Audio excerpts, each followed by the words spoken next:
Como a 15 minutos en automóvil, a unos 19 kilómetros al oeste de la ciudad de Portland, Maine, está el pueblo de Gorham.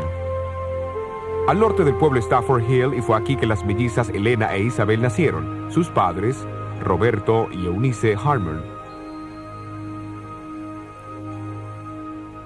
Los Harmon eran metodistas devotos con 8 hijos para cuidar. Aunque su casa ya no existe hoy, esta marca indica su lugar aproximado.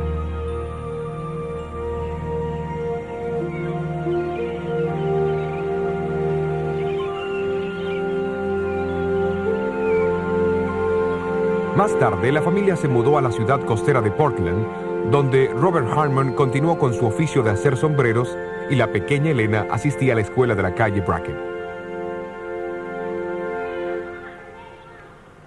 Pero a la edad de 9 años, su vida tomó un rumbo dramático en las manos de una celosa chiquilla de la escuela. No vales nada, Elena. Te voy a agarrar.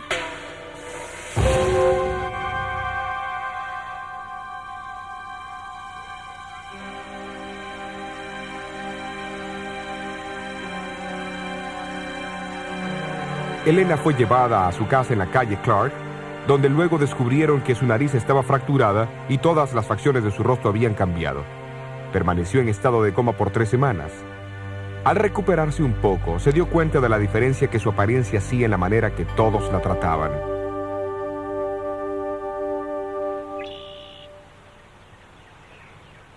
Elena Harmon trató de regresar a la escuela varias veces, pero los resultados del accidente casi la imposibilitaron estudiar y retener lo que aprendía.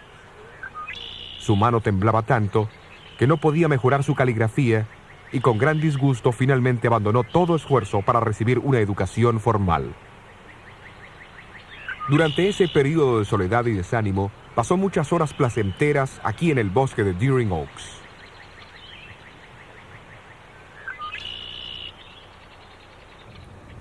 En marzo de 1840, Guillermo Miller llegó a Portland y presentó una serie de conferencias sobre la segunda venida de Cristo, en la iglesia que una vez estuvo en este sitio, en la calle Casco.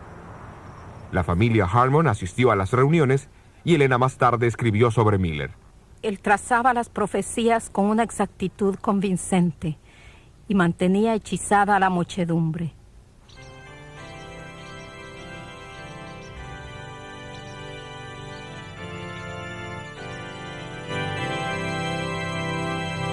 En junio de 1842, Elena Harmon y otros 11 fueron bautizados y recibidos en la iglesia metodista que antes se encontraba cerca de esta iglesia metodista en la calle Chestnut. Pero su experiencia cristiana se entremezcló en momentos de desaliento. Sin embargo, la segunda visita de Miller a Portland confirmó su confianza en la segunda venida de Cristo, una confianza que compartió fervorosamente. No obstante, la aceptación de las enseñanzas de Miller por parte de los Harmon no obtuvo la aprobación de su iglesia. Aquí está el registro de la Junta Administrativa que se celebró en septiembre de 1843. El pastor se levantó y declaró que Roberto Harmon y su familia, incluyendo Elena Harmon, había apelado la resolución del comité que los había expulsado de la iglesia. Fue votado de común acuerdo mantener la decisión del comité en relación con su expulsión. Elena Harmon a menudo dijo que el año de 1844 fue el más feliz de su vida. Pero con decenas de miles de otros, la familia Harmon sufrió terriblemente cuando Jesús no vino el 22 de octubre.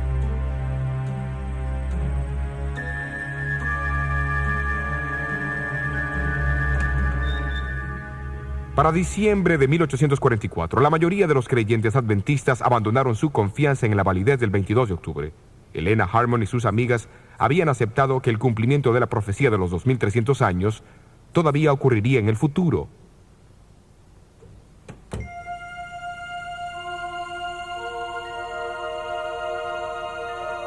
Fue en ese mismo mes que Elena recibió algunas de las casi 2000 visiones y sueños proféticos que Dios le daría en los próximos 70 años.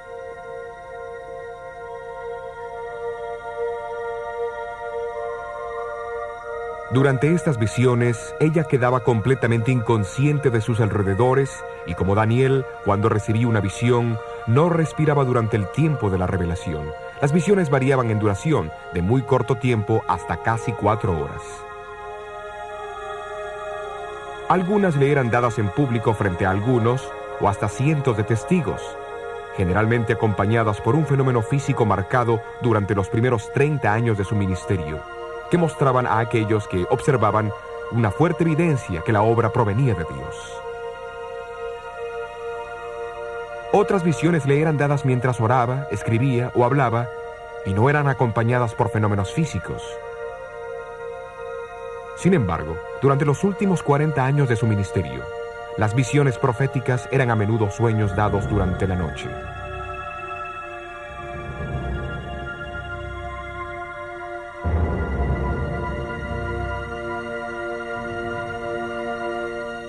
J.N. Loughborough, un pionero de la iglesia, pudo ver a Helena teniendo visiones públicas más de 50 veces.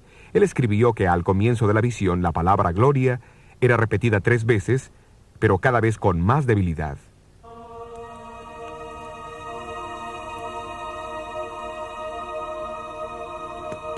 Inicialmente, ella perdía sus fuerzas y su sentido, pero luego podía caminar por el cuarto.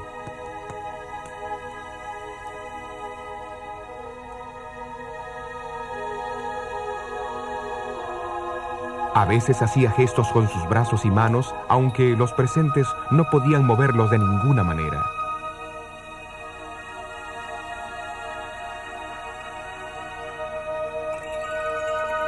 Sus ojos permanecían abiertos mientras miraba hacia arriba como si estuviese viendo un objeto en la lejanía. Aunque no respiraba, su pulso era regular y los colores de su rostro permanecían normales. Al final de la visión, parecía que sus alrededores estaban completamente oscuros. Su capacidad para ver hasta los objetos más brillantes volvía gradualmente.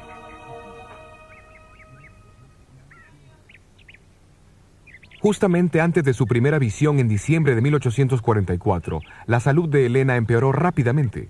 Parecía que la tuberculosis iba a terminar con su vida. En esta condición, ella respondió a una invitación de una amiga allegada, la señora Isabel Haynes, para visitarla a su casa, que quedaba al otro lado del puente en el sur de Portland.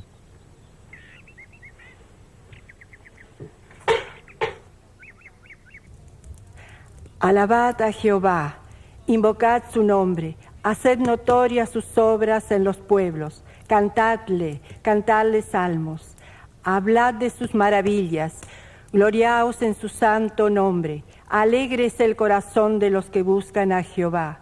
Arrodillémonos para orar.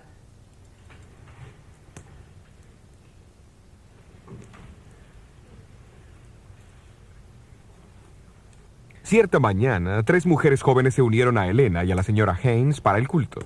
Cuando se arrodillaron para orar, el poder de Dios descendió sobre Helena y fue envuelta en una visión de la gloria de Dios. Experimentó la sensación de ascender más y más sobre la tierra. Se dio vuelta para buscar al pueblo adventista del mundo, pero no pudo encontrarlo. Mirando hacia arriba, vio un sendero recto y angosto en el que viajaban hacia la ciudad santa. Detrás de ellos había una luz brillante que el ángel le dijo que representaba el clamor de la medianoche del movimiento seguidor de Miller. Esta luz brillaba por todo el sendero y los prevenía de caerse. Al frente vieron a Jesús guiándolos hacia la ciudad y como a Pedro sobre las aguas, estarían seguros mientras mantuvieran sus ojos en él. Mientras la visión seguía, vio la segunda venida de Jesús junto con la resurrección del pueblo de Dios. También pudo presenciar la ascensión a la Nueva Jerusalén y vio algunas de sus maravillas. Cuando Helena compartió esta revelación con sus 4 amigas, pareció contestar algunas de las preguntas que las preocupaban. ¿Había Dios dirigido la experiencia del gran chasco? ¿El 22 de octubre había sido un cumplimiento de la profecía o una gran desilusión? Una senda angosta se extendía por encima del mundo. En esta senda, el pueblo adventista viajaba hacia la ciudad. La visión afirmaba que el mensaje del 22 de octubre fue la providencia de Dios. Era la luz detrás de ellos que iluminaba el sendero hacia la ciudad. Significativamente, esta luz había sido encendida al comienzo del sendero. Ellos habían esperado que ésta hubiese marcado el final del mismo, pero era bueno saber que Jesús conocía toda la experiencia y continuaría guiando a todos los que fijasen sus ojos en él. Como una semana después, ella recibió una segunda visión donde Dios formalmente la llamó a ser su mensajera. También le fueron mostradas las pruebas y la oposición que enfrentaría. Esta visión la preocupó, pues estaba consciente de su juventud, timidez y constante enfermedad. También temió por su propio orgullo. Sin embargo, aceptó el apoyo divino y comenzó a compartir lo que él le había mostrado. En eso, abrí mis ojos y vi un sendero recto y angosto, trazado por encima del mundo. Entre aquellos que la escucharon en Por 1845 este sendero, estaba Guillermo los Foy. adventistas viajaban hacia la ciudad que se encontraba al final del sendero.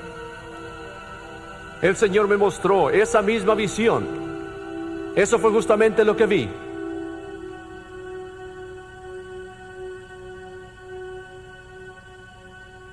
Durante la descripción de 2 horas de Elena, Guillermo Foy confirmó repetidas veces su visión.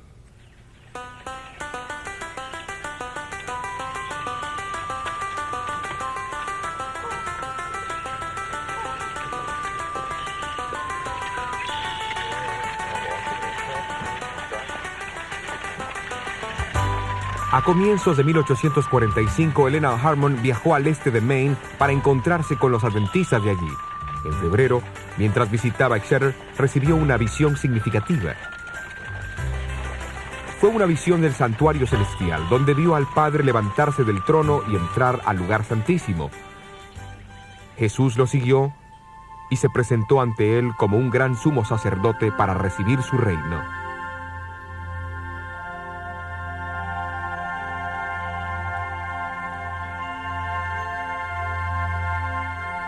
Esta visión no fue publicada hasta el 14 de marzo de 1846 en un artículo de la Estrella del Día, unas 5 semanas después que Edson, Crozier y Hahn habían publicado los resultados de sus estudios bíblicos sobre el santuario. De manera sobresaliente, esta visión confirmó la explicación que ellos encontraron en los meses siguientes al 22 de octubre de 1844. Esta es una ilustración significativa de la relación que existe entre el don profético y el estudio de las Escrituras. El don no fue un sustituto para el estudio de la Biblia. Tampoco se obtuvieron las enseñanzas de la Iglesia de las visiones, sino que las visiones confirmaban los resultados del estudio bíblico. Una ilustración más amplia de esto se puede encontrar en conexión con la observancia del séptimo día sábado. A comienzos de 1846, Elena Harmon conoció a José Bates. Bates había comenzado recientemente a guardar el séptimo día sábado y compartía su entusiasmo con todos los que lo escuchaban. Pero Elena escribió sobre él. Veo que es un verdadero caballero cristiano. Es cortés y es amable, pero siento que se equivoca al detenerse más en el 4º mandamiento que en los otros 9. En agosto de 1846, Bates publicó su folleto de 48 páginas, El séptimo día sábado, una señal perpetua, donde denotaba las razones bíblicas para su observancia.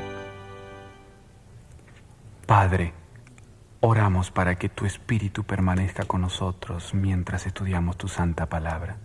Pedimos que nos acerques más a El 30 de agosto de 1846, Elena Harmon se casó con un joven predicador seguidor de Miller, Jaime White. Poco después del casamiento, Jaime y Elena White estudiaron el folleto de Bates, compararon su contenido en las Escrituras y comenzaron a observar el séptimo día sábado y a enseñarlo a otros.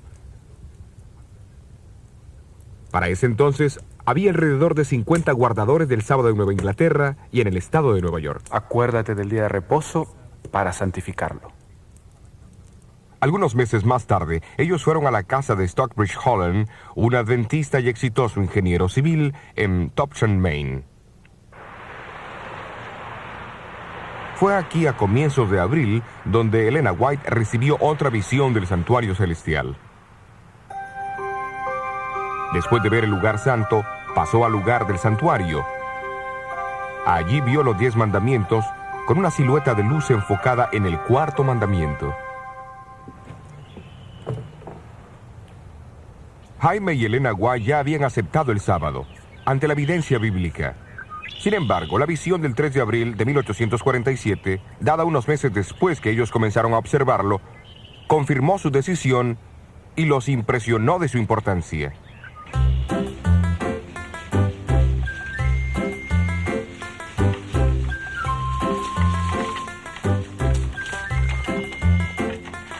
Mientras vivían en Topsham, los White aceptaron una invitación para asistir a una conferencia en Rocky Hill, Connecticut, en la casa de Alberto Belden. Esta conferencia fue más tarde identificada por Jaime White como la primera reunión general de los adventistas del séptimo día, aunque todavía no habían adoptado ese nombre. También fue una de las primeras 20 conferencias bíblicas de fin de semana, realizadas en abril de 1848 y diciembre de 1850.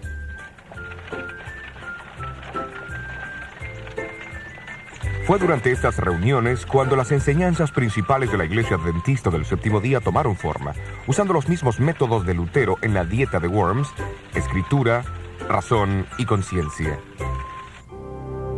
Jaime y Elena White, José Bates, Hiram Edson y otros dirigieron los estudios bíblicos y las sesiones de oración que a menudo tomaban toda la noche.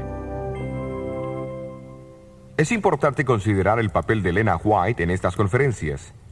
Cuando el grupo llegaba a un punto en su estudio donde no podía progresar más, ella recibía una visión donde se le presentaba una clara explicación de los versículos estudiados. Sus contribuciones fueron particularmente impresionantes, porque todos sabían que mientras no estaba en visión, ella no podía entender su razonamiento. Es evidente que a través de la vida de Elena White, las visiones no le eran dadas para reemplazar el estudio de la Biblia. A fines de 1888 escribió: Dios quiere que vayamos a la Biblia para conseguir la evidencia de las Escrituras.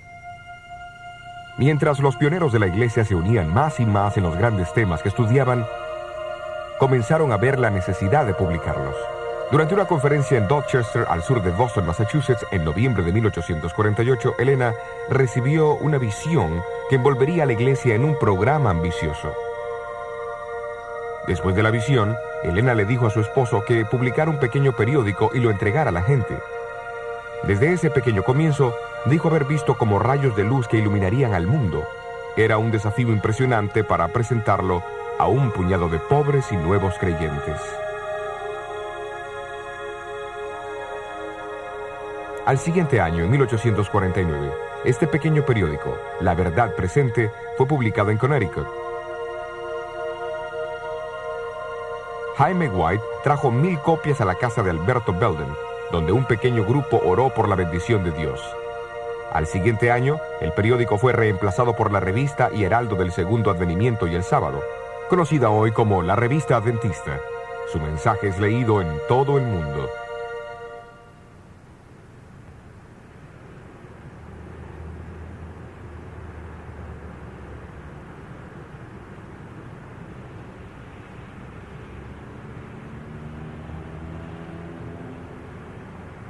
En 1875, los White estaban aquí en Battle Creek, Michigan, para asistir a un instituto bíblico y a la dedicación del primer colegio de la iglesia. Poco antes de la dedicación, Elena cayó muy enferma con una gripe maligna. Temiendo por su vida, algunos de los líderes de la iglesia se reunieron para orar. Mientras oraban, Elena no solo fue curada, sino que recibió una visión de 10 minutos. En esta visión vio al mundo envuelto en tinieblas. Luego, a través de la oscuridad, vio rayos de luz que brillaban más y más, iluminando otras luces hasta que todo el mundo estaba iluminado.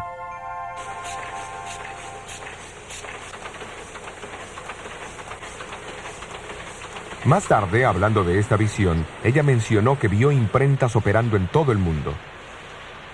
En ese entonces, la iglesia tenía una sola imprenta en Battle Creek.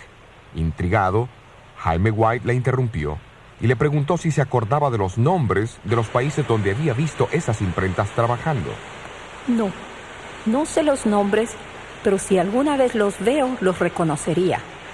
Oh, recuerdo uno. El ángel dijo Australia.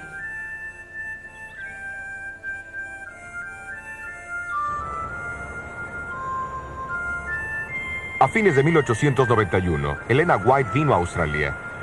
Luego, después de llegar, visitó el establecimiento de la imprenta situado en Bess Street, Melbourne. Reconoció a las personas que operaban las impresoras y habló de las relaciones entre ellos. basándose en la revelación recibida 17 años antes.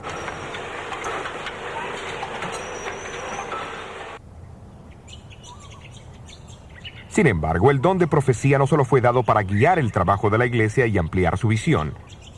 En Efesios capítulo 6, el apóstol Pablo advirtió a la iglesia que estaba ocupada en luchar contra los planes del diablo y contra las malicias espirituales en los aires. Por lo tanto, otra importante función del don de profecía es proteger a la iglesia de los ataques y artimañas del enemigo.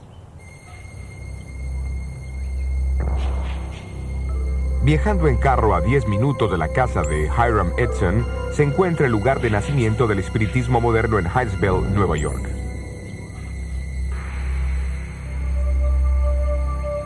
Fue aquí el 31 de marzo de 1848 que la familia Fox escuchó golpeteos misteriosos por primera vez. Luego se estableció una comunicación con la inteligencia que causaba tales ruidos. Supuestamente era el espíritu de un vendedor ambulante que había sido asesinado aquí años antes. Más tarde, en 1848, las primeras demostraciones públicas de esos golpeteos fueron dados en Rochester, Nueva York. Con el pasar de una década, los periódicos estimaron que los creyentes de las manifestaciones espiritistas eran más de 1 millón, con un número de 40,000 mediums solo en los Estados Unidos. Elena White fue advertida en contra de esos golpeteos en una visión que tuvo en 1849. Vi que ese golpeteo misterioso en Nueva York y otros lugares es el poder de Satanás, y que tales cosas serán más comunes y se disfrazarán de vestimentas religiosas. Unos 18 años más tarde, recibió otra visión concerniente al mismo fenómeno. Pronto será una blasfemia hablar en contra del golpeteo, pues se extenderá más y más, y hasta los milagros realizados por Cristo se atribuirán a esos fenómenos espiritistas.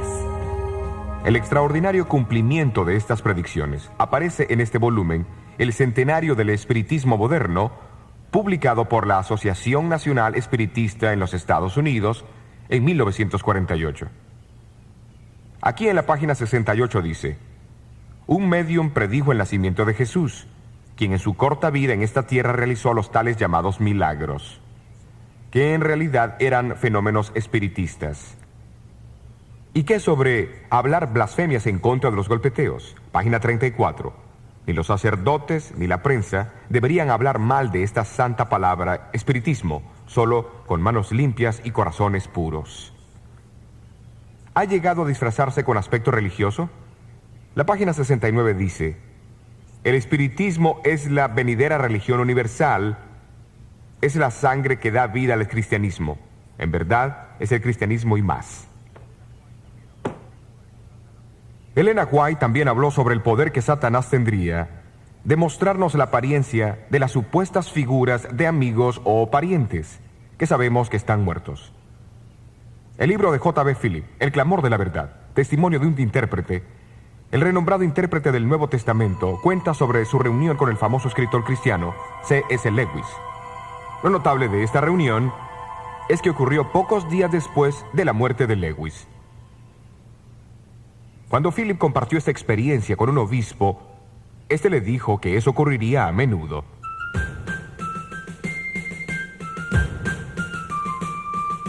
En 1861, Estados Unidos estuvo al borde de una crisis.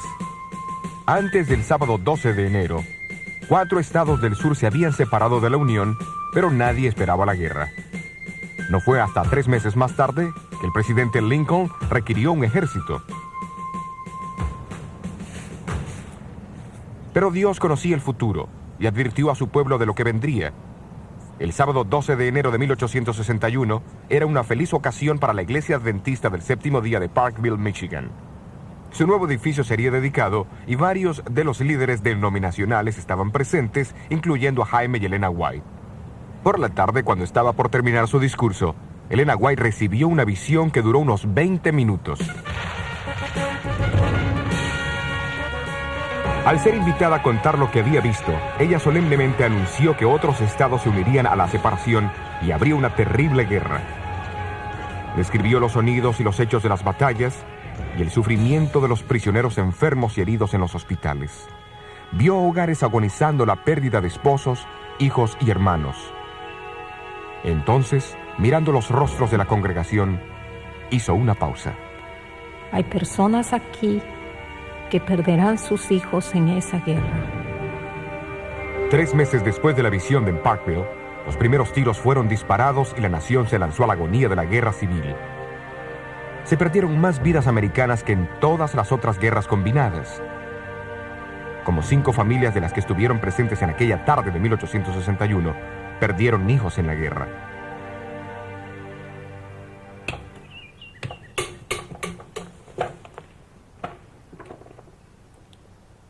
Apocalipsis 12:17 identifica el testimonio de Jesús como una de las 2 características distintivas del pueblo de Dios antes de la segunda venida de Cristo. ¿Qué es el testimonio de Jesús? En Apocalipsis 19, Juan cita a un ángel diciendo que el testimonio de Jesús es el espíritu de profecía. Y en Apocalipsis 1, Juan explica lo que él describe como profeta es un mensaje proveniente de Dios a través de Jesucristo dado por su ángel. Y así las palabras de un profeta son llamadas el testimonio de Jesús porque provienen de Jesús y no del profeta. Un ejemplo vivido de este proceso a través de Elena White puede verse en las tempranas experiencias de la iglesia de Washington, Nueva Hampshire.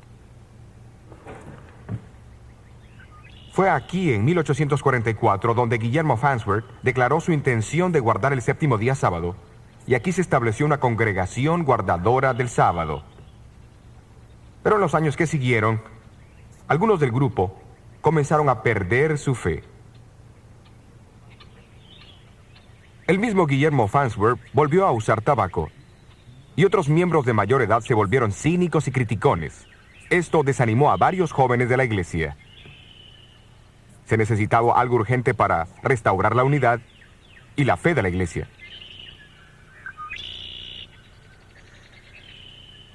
Justamente antes de la Navidad de 1867, los White y J.N. Andrews visitaron Washington. Al llegar en la tardecita del viernes, se quedaron en la cómoda casa de Cyrus Farnsworth aquí en Milan Pond. El lunes de mañana, Elena White dio un discurso en el cual se dirigió personalmente a los que estaban en el salón. Sus palabras fueron tan directas y significativas que era evidente que el Señor le había mostrado las experiencias de la vida de cada uno. En el grupo se encontraba un joven de 19 años, Eugenio Farnsworth, uno de los 22 hijos de Guillermo Farnsworth. Él sabía lo que los otros no sabían, que su padre había vuelto a usar tabaco. Si es una mensajera de Dios, pensó para sí, ella sabrá lo de mi padre. Poco después, la señora White se dirigió a Guillermo y le dijo que había visto en visión que él era un esclavo del tabaco, y dijo que él estaba tratando de engañar a todos diciendo que había abandonado el vicio. Eugenio Farnsworth se dio cuenta que estaba presenciando el don profético en acción. Después que Elena terminó de hablar, todos los concurrentes testificaron a favor de las verdades reveladas a ella. Con arrepentimiento, rededicaron sus vidas a Dios. 18 jóvenes también se entregaron a Cristo. 9 de los 18 llegaron más tarde a ser obreros de la iglesia, y entre ellos estaba Eugenio Farnsworth. Él sirvió como evangelista y administrador de la iglesia en los Estados Unidos, Australia, Nueva Zelanda e Inglaterra.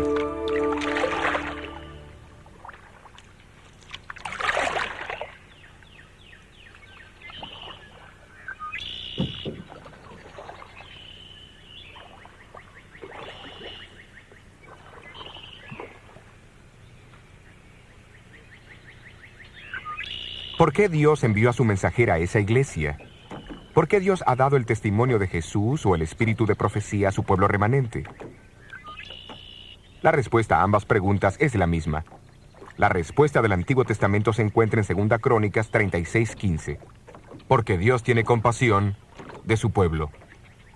El Nuevo Testamento lo explica aún más claro en Efesios 4:12-13.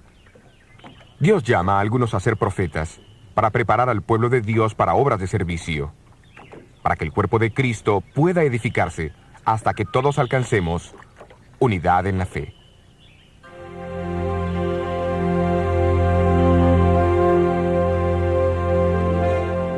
Elena Goldwhite, esposa, madre, escritora y mensajera de Dios. Elegida aunque era la más débil de los débiles, llegó a ser una torre fuerte para un pueblo llamado por Dios en los últimos días de la historia de este mundo. La Iglesia Adventista del Séptimo Día.